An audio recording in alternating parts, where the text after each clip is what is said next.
Hello and welcome to Top Cheddar Sports. It's NHL Wednesday. I am Bredesen in my Christmas sweater. Very outdated. If you could read it, I know when those sleigh bells ring. This is the last episode I will be a part of before the holidays. Hanukkah on Monday, Christmas on Wednesday. Kwanzaa's in there. Not sure when that is exactly, but wishing you all a very happy holiday. Lot to talk about, though, in the NHL from this past week, so let's get right into it. We'll start with yet another coaching change. So Peter DeBoer of the San Jose Sharks has been fired. This was purely a hockey-related decision. We know there's been a lot of coaches moving around due to extracurriculars, I'll call it. Basically, either racist comments or physical abuse, or both.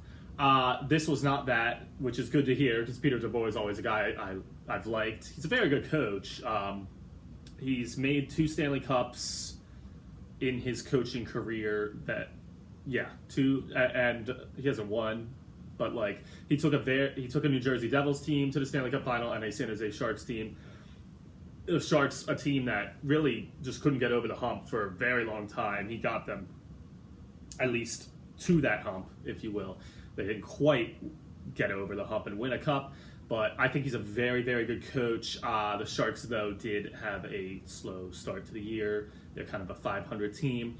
They clearly expect to be better. So, bye-bye, Peter DeBoer. I don't think he'll be jobless for very long. I think he will garner a lot of interest from a lot of different teams.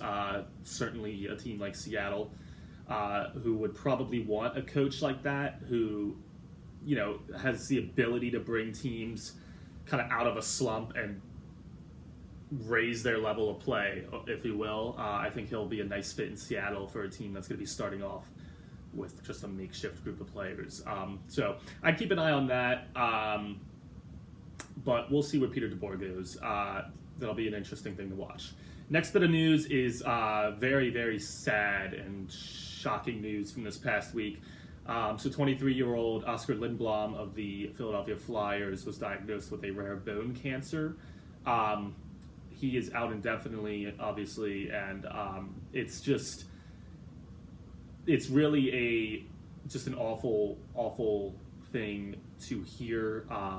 So young, he was enjoying a career year to this point. And this comes right after Hockey Fights Cancer Month, where every year, it's the best thing about hockey, really, is the whole hockey world comes together from every town, every league, everybody, all in the same month to raise awareness and money for cancer research. And the hockey community, even other players around the NHL and everywhere, just the overwhelming support for Oskar, and it's a really sucky thing, but the way, just to see everybody come together with this has been actually really something special.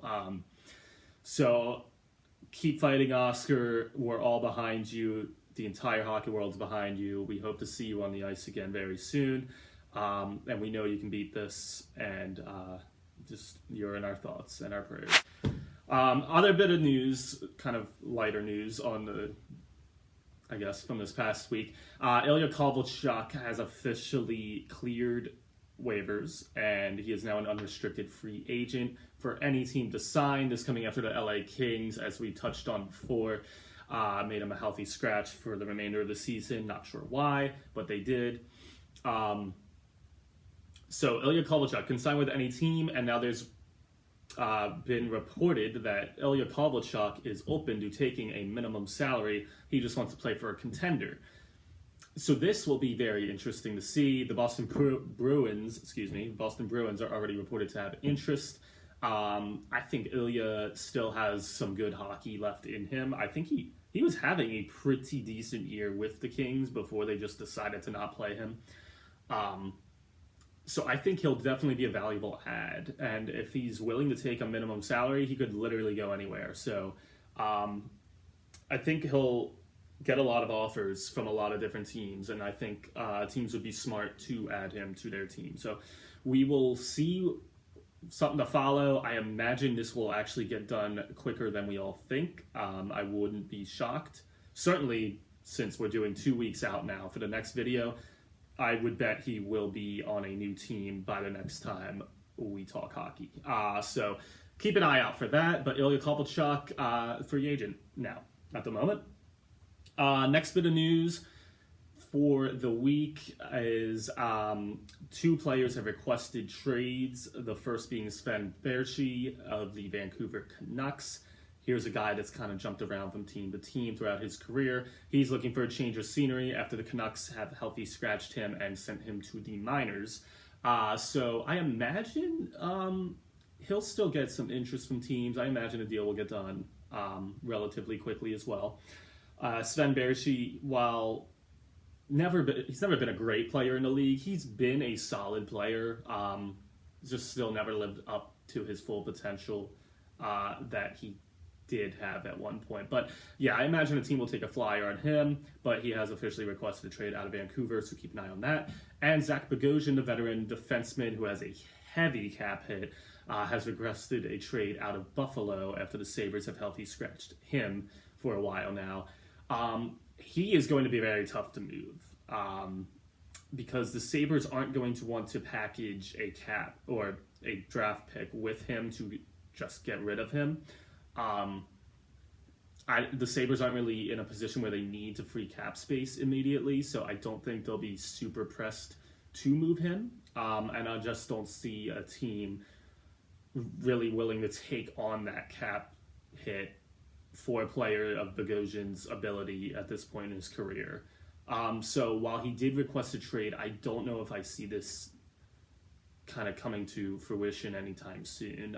But that's another thing to keep an eye out on. Buffalo has also healthy scratch defenseman Colin Miller the last few games, which I find very interesting because Colin Miller is still a very good defenseman. But they're still winning games, so Buffalo seems to still know what they are doing, I guess. And then the biggest piece of trade, wow, I'll give it away. The biggest piece of news, speaking of trades, Taylor Hall. As you can tell by the title of the video, Taylor Hall has been traded. We've touched on this the last couple of weeks. I said I thought that this would get done pretty quickly, definitely before the deadline. He did not go to the team I thought he would go to.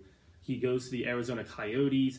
There were a few prospects thrown in as well, and one back even to the Coyotes.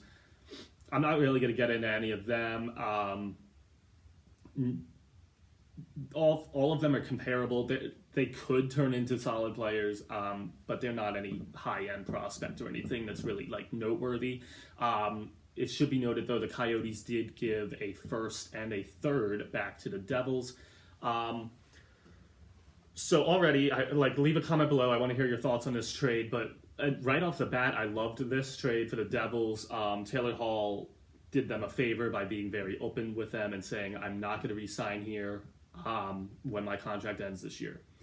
And so for the Devils to get a first and a third round pick for a guy that wasn't going to sign there anyways, and they're certainly not in a position to contend this year anyways, I think that was a really good move on GM Ray Shero's part.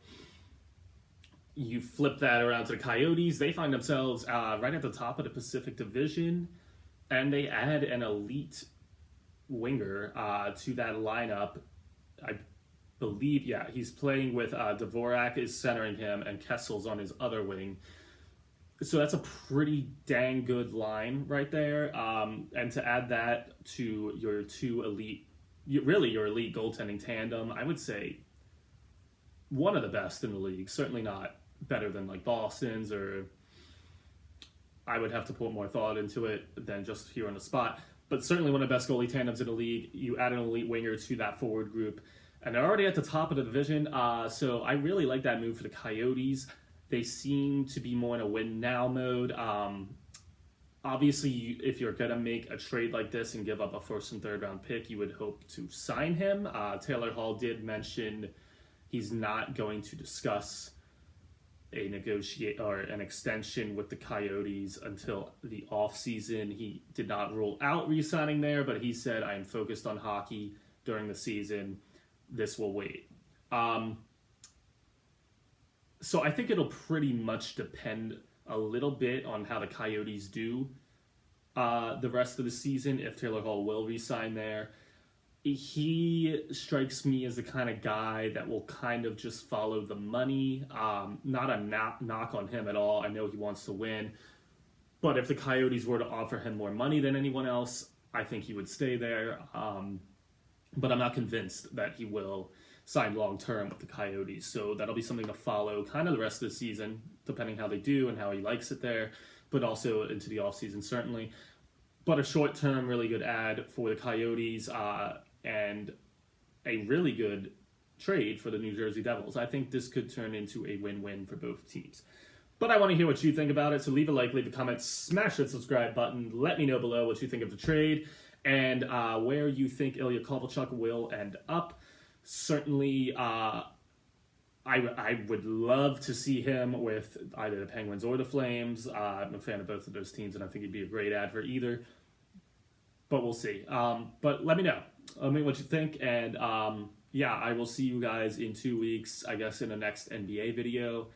I hope you all have a very nice holiday with your friends and family, and just relax, have a good time, and hopefully we have a white Christmas, or not, if you hate the snow. Some people do. But yeah, have a happy holiday.